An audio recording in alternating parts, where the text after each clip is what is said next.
Today's episode has some heavy information, and climate grief and anxiety are real. But we want you to know that you can always text or call 988 24 hours a day, 7 days a week for mental health support. Take care of yourselves, y'all. Welcome to Fahrenheit 140. Why 140? It's the temperature that water burns after 6 seconds. I'm Robert Mace. And I'm Carrie Thompson, and we're the Fahrenheit 140 co-hosts covering the news you need to know about climate change in Texas.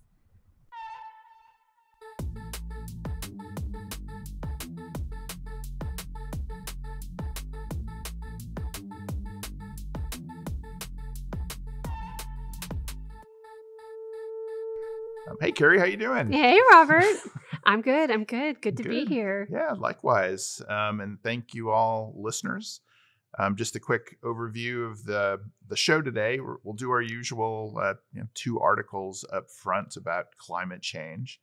And because it's Mental Health Month, we're going to have kind of a brain mental health focus, likely to be a lively and depressing, speaking of mental health discussion. We then have the pleasure of having Dr. Rob Dussler, who's here at the Meadow Center, talk about mindfulness and ecology and things like that. And then we'll end, or at least try to end, with something positive on the kind of the climate change and water aspect. Am I forgetting anything, Carrie? No, Okay. I don't think so. Okay. It is getting a little hard to find those positive stories, but we've had some other good news this month related to climate science in Texas, right? Yeah. We've received some funding from thanks to Greg Kassar from NOAA to look at contamination along the Texas coast. Yeah, and for those of you that don't know, you may have been hearing each summer we're getting more and more notices about our waterways being overrun with dangerous bacteria, and that's also happening in our bays and estuaries. So Texas has got some increasingly dangerous beaches. So Meadow Center is going to kind of step in to come up with a way to troubleshoot and identify where those are going to happen and create some protocols. Yeah, and there's, I guess in part it's kind of what's happening in terms of what's washing and coming downstream with the growing population and more wastewater out there. And then also there's sea level rise is kind of interfering with where septic tanks are along the coastal beaches. And so those septic systems aren't working as designed because the background water level is higher. So yeah, we'll be hosting Representative Kassar early next month in June. On a press conference, so stay tuned for that. Maybe the other thing is I'm a news junkie, so I'll talk about news articles. But I start off my morning with a cat by my side, a latte. Yes. And going through news, and one of the news aggregators I use is Axios, and they had kind of a neat little thing this morning on guess how many days Austin's going to be 100 degrees or warmer this summer. Oh, depressing jelly bean game. So last year was 82 days. 82 days over 100 last year. So what are you thinking, Carrie? 200 days. 200 it feels days. like, because aren't we going to have one this week? Yeah, they're projecting Sunday will be the first day of the year of 100 degrees or warmer, which is about a month earlier than normal. Gosh, 15 years ago would have been a month later than today, and then now it's happening this weekend. So we had 82 days of over 100 last year. Right. Your guess is 200. Yeah. Okay. My guess is 200. I'm thinking lower. Okay. Okay. Maybe I should have saved this for the end as a positive. I know there's a positive. Yeah, let's start with positivity. My guess was 72. Okay. And I acknowledge, of course, that I might be wrong. Well, it's a guess. It is a guess. But it's a little bit informed. Last year, because of El Nino, really made things hot. So El Nino events dump a lot of heat into the atmosphere, which is, we've got the background warming of the planet, and then the El Nino just dumped that much more, which put us at like 1.4 degrees Celsius last year. And it hung around a while, didn't it? This last El Nino. Yeah. So we're on the way out. We're still technically in El Nino, but it's on the way out. Okay. And so because it's on the way out, I'm thinking it's probably going to be less than 82. So. Okay, I like that. Let's cross our fingers. Okay. So I'll ask our producer Sarah to remember this, and then kind of at the end of summer, what, November, Yeah, late we'll November? count. We'll do a count. We'll do a count. Oh, and then also we have a special guest today. We have Ruby. That's true. Ruby the Ruby's our pooch. climate dog. She's here to oversee the recording today. So what you got on the news side, Carrie? Well, like we said, we're going to end with good news. So I'm going to start with some bad news. This is actually an update to a report that, Robert, you were a co-author on, but our state climatologist, John Nielsen Gammon, released a new update to the report that sort of aims to predict what Texas weather is going to be like in 2036. Mm-hmm. So some of the key takeaways from the update, I just thought I'd go through those. The report talks that Texas has actually been warming at a faster rate than the rest of the world, which is interesting to me. It says since 1975, global temperatures have gone up about 0.36 degrees per decade. Texas is 0.62 degrees per decade, so significantly more. And, when you read these numbers, at first it's sort of not impressive, right? Like it says, overall, temperatures are expected to be about 1.8 degrees warmer than the average that we had in the 1991 to 2020 range. So 1.8 doesn't sound that bad, but what that means is the average, right? Talks a little bit about the number of 100-degree days, just like you were mentioning, and overall a quadrupling of the number of 100-degree days are predicted. So that's a lot. that is a lot. There is the just to add some context to the global number and the fact that Texas is twice the global number is like, the global is a big average, and does tend to be more warming, a lot more warming as you get closer to the poles. Mm-hmm. Than you get closer to the equator for a variety of reasons. And then Texas, and actually kind of the part of the country where Texas is in, has been historically in what's been called a warming hole. Oh. Sounds like a donut thing.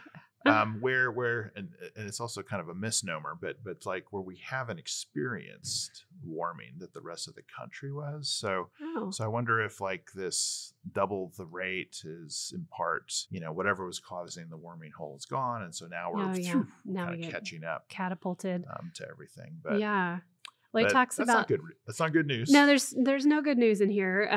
It does talk about winter sort of being milder generally, which for those of you that have lived in Texas these last few years, that's not been our experience. We've had some of the most biting winters that we can remember. Mm-hmm. But he does talk about, even though on the whole they're going to be milder, there's still this likelihood of massive extreme cold snaps, right? Those are still going to happen. On precipitation, talks about the frequency of extreme rainfall is going to increase. So, and we're already seeing that this year. Right. I mean, it feels like it to me. But overall, precipitation is going to go down. And because of that warming, we're also going to see more evaporation, which sort of leads us into a drought prediction, right? Mm-hmm. So talks about the frequency of extreme rainfall events will be 50% higher. So these are some pretty dramatic numbers as you go through. It just has a cold ending. There's no good news. It does say, just anticipate more extreme weather. These are things we know. Mm-hmm. Increasing temperatures, overall a tend towards drought in the state. Mm-hmm. So, wah wah. Wah wah. So I've got an article here. It's about health risks related to a warming climate. So there's a recent report United Nations put out, and the punchline is that 70% of the world's workers are at elevated health risks due to climate change. This is a global thing. So it's like you, me, Sarah, and Ruby, we spend most of our time indoors. Yes. I assume. Ruby, yeah. Ruby looks pampered. Yes. Quite. Yes. But much of the world doesn't have air conditioning. Right. Much of the world is family farms and things like that. And so they are out in the elements on a daily basis. So that's why there's like 70% are going to be affected. Heat obviously can kill people, greater incidence of skin cancer. Yeah, it says here that more than 26.2 million people suffer from chronic kidney disease because of workplace heat stress. And they conclude that the world's countries will need to revise their labor protection laws to protect the working class. Where was that last summer, right? They had the World Cup. Am I remembering this right? Was that Qatar? I can't remember. I think that's right. And people were just dropping like flies while they built the structures to host that event. Temperatures 120 plus.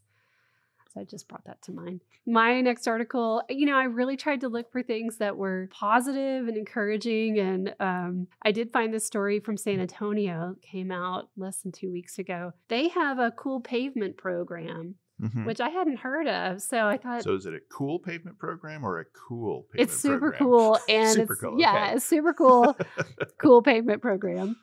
So they started a pilot project and, kind of riffing off your last article, there's this recognition, right, that urban areas have what they call a heat island effect. Concrete reflects the sun's rays and absorbs the heat. And without the kind of natural infrastructure of woodlands and grasses, that heat sort of compounds on itself. And so people in urban areas are actually at a higher risk than others for those heat-related illnesses and impacts. So San Antonio, being quite an urban place, launched a pilot project to try to apply. They did a test. They used 4 different brands of what they're calling cool pavement products. Basically, it's a reflective coating. Okay. That they're putting on asphalt. And the idea is that it'll reflect the sun's rays and not let the concrete absorb as much of the heat. And apparently it works. They picked a product. It's called Seal Master Solar Pave. If anybody wants to look it up and advocate in your local community. It had the most notable reductions in surface temperatures, about 3.6 degrees on average. So pretty cool. I didn't realize that San Antonio has a climate ready plan. And so this is one of many of their initiatives to try to achieve carbon neutrality, reduce greenhouse emissions, and promote sustainability in general. So really putting it to the pavement.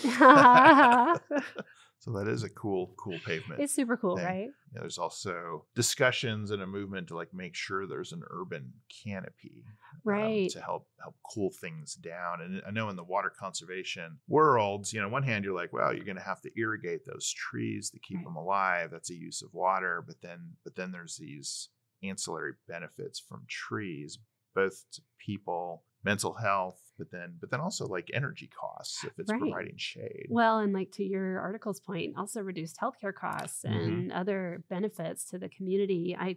I once did an analysis with some of our partners of cities implementing One Water strategies and talked to the city of Albuquerque, and they had done a very strict drought plan where they mandated that people stop watering trees, and they lost a ton of their urban canopy as a result, and they quickly realized what a mistake they'd made. And so you're right, thinking about those things as we think about how to manage during drought, that it's much better investment to water that tree than it is to water those lawns. Right.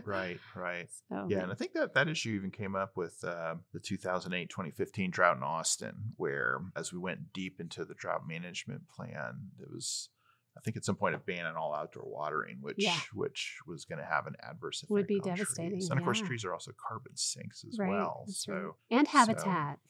It's around as an architecture fan, I like the look of these black homes, these black painted homes with black roofs. But I also look at them going, yikes! That is probably not wise in Texas, right? Just because it's absorbing so much heat, and then it's going to transfer that into the house. So it's a Scandinavian technique, right, to keep houses warmer in the winter. So it's just very pretty, but maybe not too practical here. My next article, it's from Science Daily. It's results of an article published in the Lancet Neurology, and it's a meta-analysis, so it's an analysis of analyses. Nice. But they looked at 332 papers published across the world between 1968 and 2023 to see and assess where the neurological sciences were on impacts of heat. And the news isn't good. Surprise. Sorry, Carrie. They said there's a clear evidence for an impact of climate on some brain conditions, especially stroke. Oh, wow. And infections of the nervous system. Here in Austin, at the end of that 82-day over 100 degree streak, people were kind of breaking down. Yeah. And not in a sort of funny ha-ha way. People were really having a hard time with it. And people are just bracing themselves for this season. And I don't know if you've seen, there's been a lot of media on the music industry. And a lot of our venues here in Texas are outside. That's right. That's and right. people are just like exhausted, even looking forward into the summer. Yeah, and you mentioned earlier on the John Nielsen Gammon report, the overall warming, but it's like it's not getting as cool at night. That's right. So, That's right. another thing with climate change is as we get warmer, there's more moisture in the air. So the humidity is going up. And of course, that humidity is a heat holder and can carry that heat from the day through the night. We're going to have to put a warning on this podcast. Like, well, but maybe we could go talk to our friend Robert Dussler about some of his techniques and methods for grappling with some of this climate angst. Yes. Yeah. So next up, interview with Dr. Rob Dussler.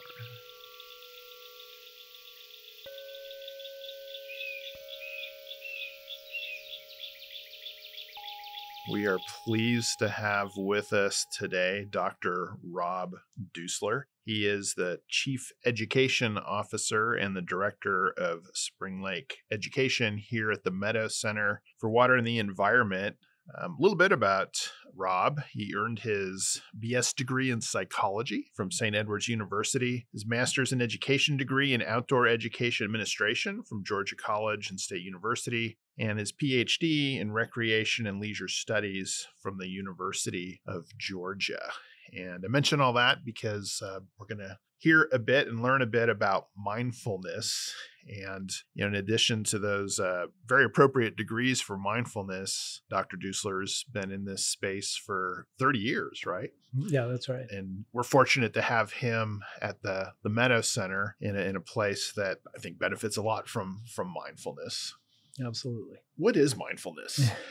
What is it? What does it mean to be mindful? Yeah, sure. So I would imagine that a lot of the listeners have heard that term and, have some kind of idea or practice associated with it. But from what I've learned in my practice, but also in my research, is that it's super important to recognize the origins of mindfulness before we just begin talking about it, because as we do so often in Western society, we beg, borrow, turn things into other things. And so we talk about things without necessarily knowing the context or the origins, which is actually going to be a really salient point as we get down later in the talk into engaged ecology. But essentially, mindfulness comes from Buddhism. It's been around for 2,500 years. And the Four Noble Truths of Buddhism is that there is suffering, and that attachment is the key process for suffering. And so ending attachment then would end suffering. And then they have this eightfold noble path, which is the practice of Buddhism, which the goal is to end suffering. And embedded in that is the idea that what we want to do is eliminate kind of this false sense of self, which is this independent, autonomous, self-serving individual. And one of the ways that we go about doing that is through mindfulness. That's one of the eightfold paths. And it really comes from more of a meditative type background. Mm-hmm. And it made its way really in the 60s, early 70s into Western culture through a guy by the name of John Kabat-Zinn, who used mindfulness meditation practices as a stress reduction technique. And then it found its way almost organically into nature settings, nature connection, this type of experience that helped us gain benefits of nature connection. But then even later on, maybe more in the academic space, Ellen Langer from Harvard really took mindfulness as sort of present moment awareness, like noticing, less of a meditative approach and more of just attuned perspective to the world. It's like being aware of your surroundings, yes, and your place in it. Exactly, yeah, and being in the moment, mm-hmm. which is super important for us. So, which is hard to do these days with these phones or these portable computers that we have. Yeah, very much so. Very much so. And so when I speak of mindfulness in this conversation, acknowledging its origins, the way I'm coming about it in my research is maybe a little bit of both. We do a lot of walking meditations with the kids that come out and the adults that come out to the Meadow Center. It's all centered in and around nature connection and being in a place, being fully present and fully experiencing yourself, others, and the environment in that moment. So how do you get people to disconnect from whatever's going on in their life or from their phones or cell phones. Yeah, we tap in immediately to some of the reservoirs of knowledge and just even our physiological makeup, meaning that we're already attuned to be mindful. We've been so separated through all these other distractions, but even the process of breathing relaxes your amygdala, it relaxes stress response, it opens up the prefrontal cortex to have higher type of awareness and presence, followed by listening, like listening to the sounds that are furthest away from you, closest to you, listening to your breath in relationship to all these sounds, particularly nature sounds around you, as a way to kind of relax. And then we're so disconnected from our bodies too, just paying attention to our bodies and how our jaw feels and our shoulders. And sometimes people may seem a little resistant or what is this at first? It's not overt, but maybe it's more anxiety on my part of just, is this going to work? And it always does. Cool.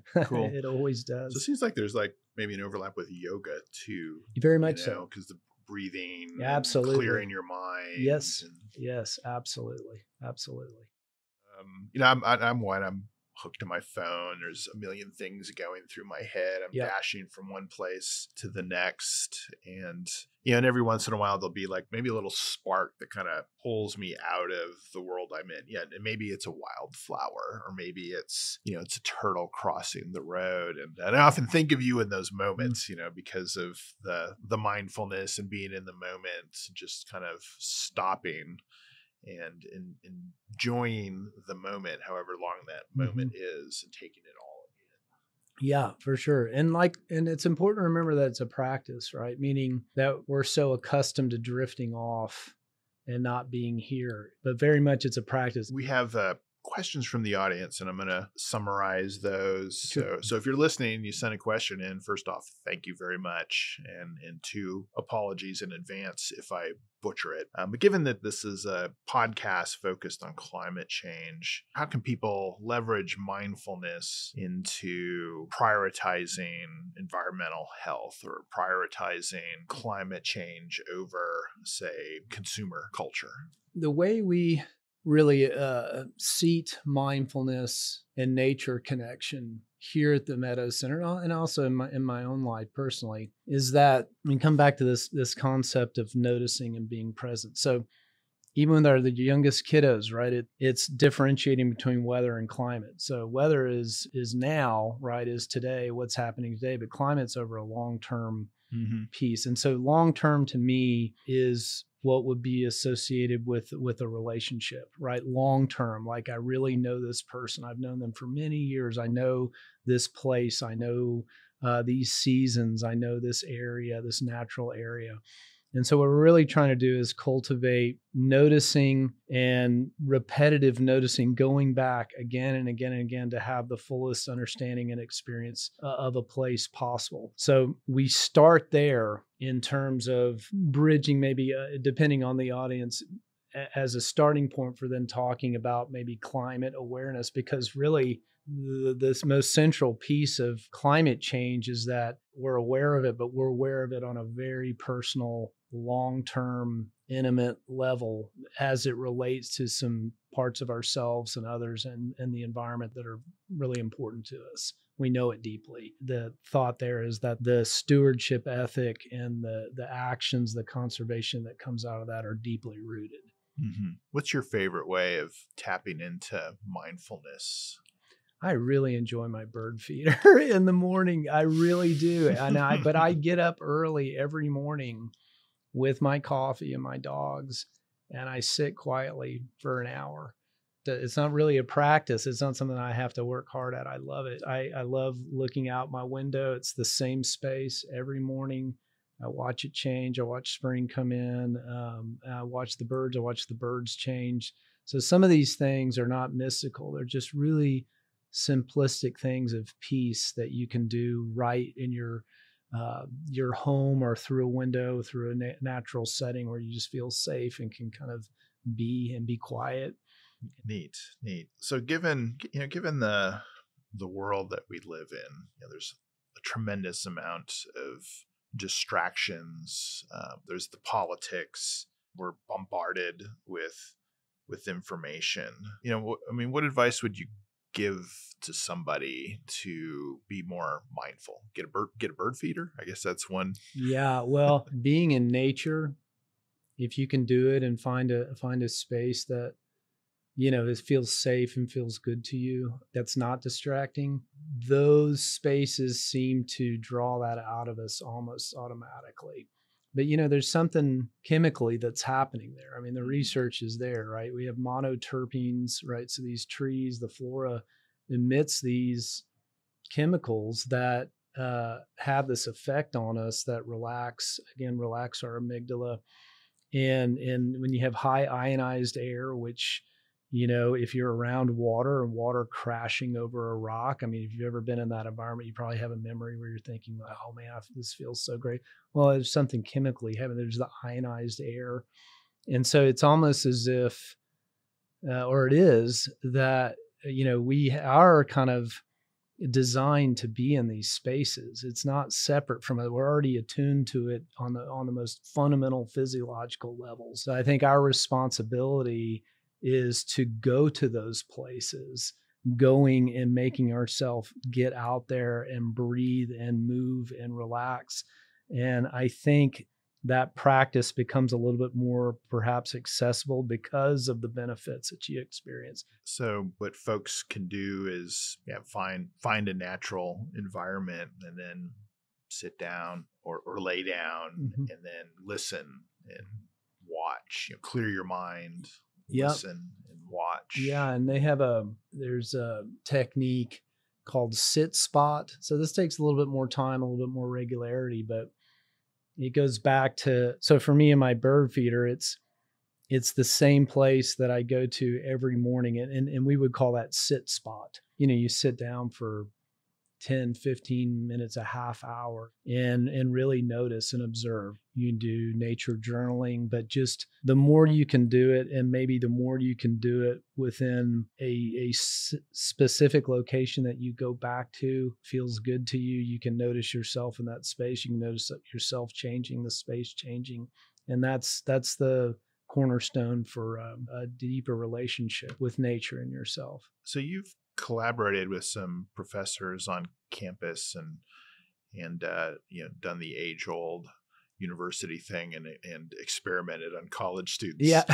And you've done that with mindfulness, if I recall right. Yes. And took a group of students, I think, out into the trail system here in San Marcos. Can you talk about what the results of that research showed? Yeah. And so I have to say that's with Dr. Anthony Derringer, who's in the recreation program here at Texas State. He's actually the person that really turned me on to mindfulness, that really was doing a lot of research and around mindfulness and place-based education, nature connection. So we got together and we thought we need to do a mindfulness research program with the interpreters, the student interpreters that lead all of our environmental programs here.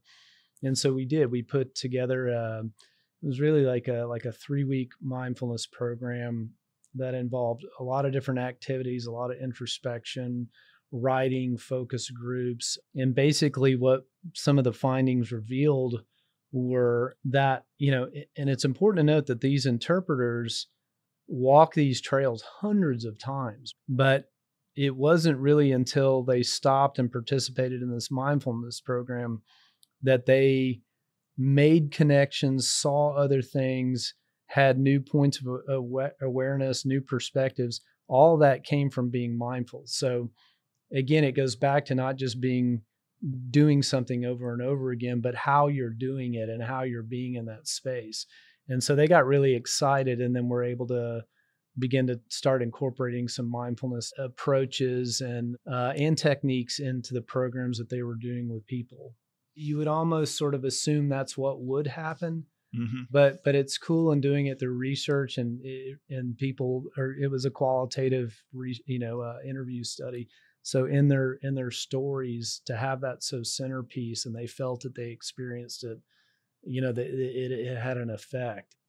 Again, a lot of simple ideas, but it's the doing of them and the contemplation that goes with that then gets us the yields, I think, that are so important to our mental well-being and physical well-being. Cool. Well, let me change gears a little bit here and ask you about maybe something along the lines of engaged ecology, and what sparked you to value ethical stewardship of the environment around you, or to be involved in engaged ecology? Really, it started with, like I said, Dr. Derringer. And then as I made relationships in other departments around the university, I found myself engaging with the philosophy department. And I realized that there's a conversation and a lens there that was very much alive, that related to what was happening out here at the Meadow Center, which was related to what Derringer was doing. And we just began having these conversations and started an engaged ecology initiative at Texas State University. And what engaged ecology means is, so when you think of ecology and you have the relationships, it could be, one would be the human relationship with nature, the natural world. The engaged ecology piece is that if we're really going to get to the bottom of some of these problems that we're experiencing, we're going to have a different type of relationship. The current relationship is one that's very segmented, separated, objective, truncated, like approaching our problems through kind of a scientific method, which is not a bad thing, but it's not the whole story, right? And so there's all these other ways of knowing and being, of which a lot of those come from indigenous knowledge and cultures. We're going to have to open the whole playbook if we're going to get past some of the problems that we're experiencing, climate change being one of them. And it's so wicked, it's so embedded that it's going to take a deeper knowledge, a slow knowledge, a deeper understanding, and a changing of ways, a changing of engagement, to make things different. And so engaged ecology is that it seeks to a more holistic understanding of ecosystem relationships. If you think about it in terms of the word habitat, we are in a habitat with co-inhabitants. We don't have dominion or hierarchy. We are a co-inhabitant in a habitat, and we have a particular set of habits. And that's kind of a field environmental philosophy approach to an entree into understanding how we are engaged in this ecosystem, or not engaged, as it may be.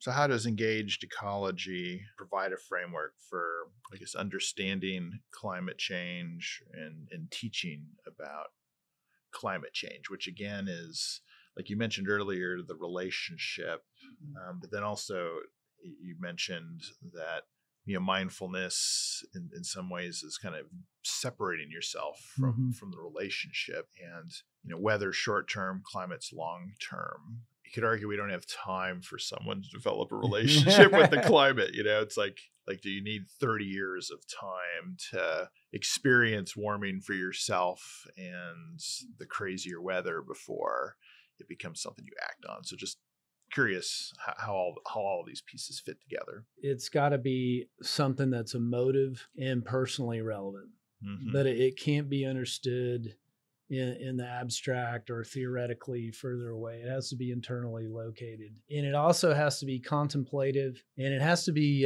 troublesome. It has to bother you. And I don't sit here with any answers or that I've resolved anything. I'm very troubled. I'm very troubled about the state of the world, and I'm upset with myself about maybe some of the things that I'm doing or not doing. I love the Texas Gulf Coast, and I have a group of friends, and we go down twice a year. We're very motivated, and we're very protective, and we're very informed. We couldn't be more intimately attuned to the place. I started thinking, okay, but we're still takers. We're still going down there. We're using fuel. But when coming home, I'm like, well, what am I doing for the place? Like it has to go beyond, I'm sending some money to the Coastal Conservation Association. And it's like, and I said, well, we're always complaining about all the plastic and stuff out there. And where does it come from? And oh my God, can you believe this? And somebody needs to do something about it, and it's like, well, why don't we do something about it? And so some of that has to start kind of locally. Like, basically, this has bothered me enough where I need to do something. And so for an hour on each trip, we're going to collect plastic. We're going to get the trash out of there. We're going to plant some mangroves to help that ecosystem. We're going to remove some trash, and that's just going to be part of our ritual.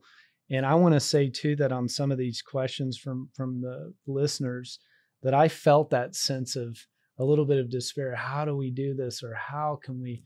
In my opinion, it has to start with something that's contemplative, troublesome, meaningful, emotive, and what can I do now, today? And then even better yet, when you find that you're aligned with other people in other communities, then that's where it begins to gather momentum, and then there can be real kind of concerted efforts, and that's the best part of it, really, I think. Yeah, there is discussions out there. It's like, how does the individual fit with the bigger policy picture of a nation state or of the world community?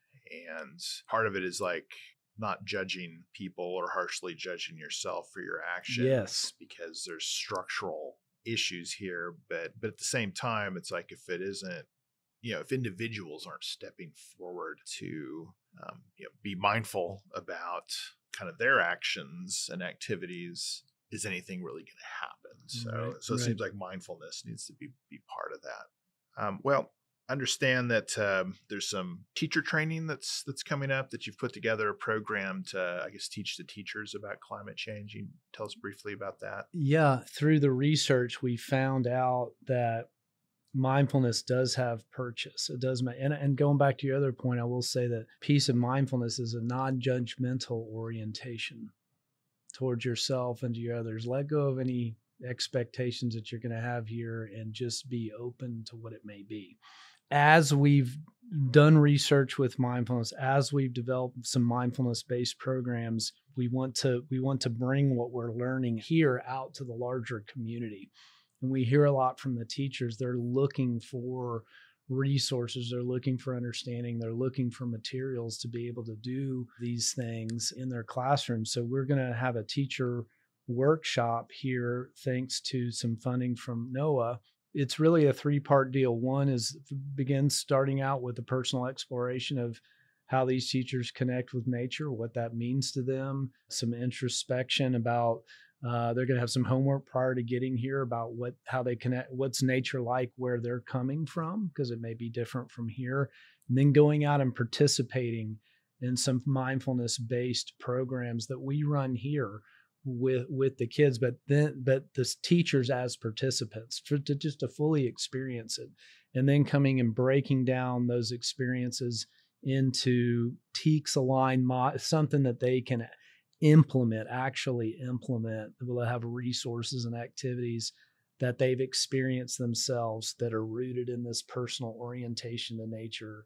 So with the hope that they come back to their classroom personally inspired, some know-how, some experience, and then the resources to hopefully mobilize the same for the children in their classrooms. Cool. And TEK stands for what? Texas Essential Knowledge and Skills. Those are the state standards. So it ties into the state standards. Yeah, which is important.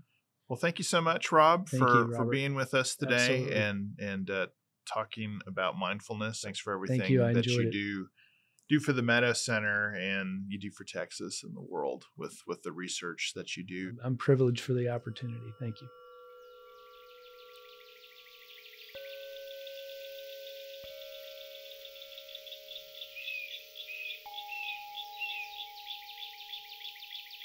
So what a wonderful conversation with Dr. Dussler. We learned about mindfulness, which I know in my own life, I need to spend more time on mindfulness. I think maybe schedule that in or something. Like even again in my own life, it's like I really wasn't aware of water consumption until I was managing a group that was involved in water conservation and learning about how much water people use, and then taking that information back and kind of seeing where my place was, fits into that. And it seems like, mindfulness can be self-educating in terms of observing and maybe even thinking as you're seeing things change, maybe from one hot summer to an even hot summer next year, seeing what those impacts might be. So, all right, you ready for a little good news? I'm happy to bring this project to the front this week. This article came to the front with every search. How bringing buffalo back can combat climate change, heal Indigenous people in Texas. So this is a really cool story. I actually don't know how to say this town's name. Waelder, maybe? Waelder. that sounds right. There is a nonprofit called Texas Tribal Buffalo Project, and their goal is to heal Texas's Indigenous people and the environment by restoring buffalo. This town is right off of I-10, just about an hour east of San Antonio. And if you go down that way, you're going to see about 20 bison on about 77 acres. And the nonprofit's run entirely by Indigenous women. They talk about our partner, the Nature Conservancy, actually manages 6,000 bison across 12 preserves. So these bison were donated by the Nature Conservancy. And some of the comments here are that native grasslands are the most threatened ecosystem in the United States. The idea here is that bison are actually curative to the land. And it's a little counterintuitive because you hear so much negative information about cattle. Mm-hmm. But bison and cattle are different. Cattle were not native to these landscapes and they're confined typically. Bison they roam, right? they roam, they keep moving. They actually contribute to creating healthy soil. Their dung is actually helpful versus, cattle doesn't contribute to the soil and the biodiversity in the same way. So it's all part of a system restoration that actually can help us be more resilient to climate change by fortifying those grassland systems and the biodiversity there. Cool. Yeah, I know the regenerative farming is also livestock. And I imagine buffalo are better than cows, but even cows, appropriately managed, can be overall beneficial. That a managed landscape will do better with some livestock on it than not, say in carbon sequestration and things like that. So that's cool. Yeah, I know. That is good news. I know. Kind of creative. Yeah. The closing quote was, "If we know who we are and what we came from, we're able to go forward with purpose, with health, and with unity, just as the buffalo." Neat. Beautiful. Neat. So I guess on my side, there's a website called climateactiontracker.org. Okay. And it's a group of scientists and policy academics that assess what's happening in the world on policy, on climate action, and namely on greenhouse gas emissions. And we hear about all these awful potential impacts. These guys kind of show with actions and policies where we're heading. And it's not the best of news, in that we're not where folks would like us to be, at least according to Kyoto Protocol. But we're going in the right direction. And so right now, according to Climate Action Tracker, concrete actions and policies that are in place will get us to 2.6 to 2.9 degrees Celsius by the end of the century. And while that isn't below 2, it isn't below 1.5. It's barely below 3. It's barely below 3, but we're in 2024 and we're more than 75 years away from the end of the century. So I have hope that more is going to happen. They also have a line for promises, so it's not quite as solid as concrete policies and That's things. Right. Since I made a guess on how many warm days, how many days of 100 or warmer we're going to have in this summer, I'm going to say that I feel confident we'll stay below 2 by the end of the century. I'll take it. So I'm going to ask our young and strapping producer to remember this, and in 2100 when we do our 45,000th show to remind me. But I got to hope for some sort of chip to keep me alive that long. So.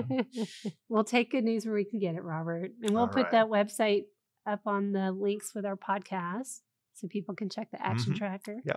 Okay, great. Yeah. They update it every late fall. So just make sure to go see what's going on there. It's one of my favorite websites to go see. And it is hopeful to me. We're not following the Worst case scenario. I'll take it. I'll take all right. it. Well, I hope you and Ruby stay cool. Thank you. I hope you stay super cool. Always. And we'll see y'all next month. All right. Take care. Thank you all for being with us for another climate conversation.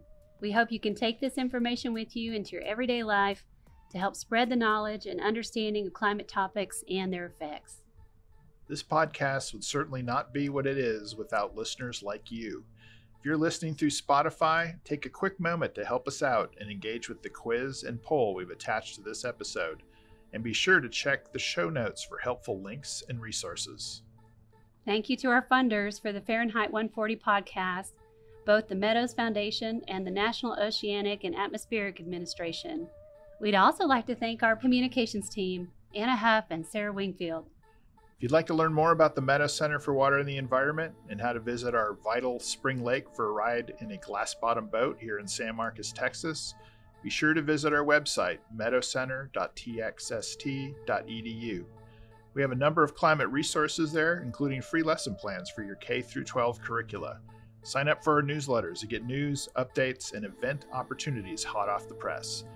I'm Robert Mace. And I'm Carrie Thompson. Thanks for being part of the conversation.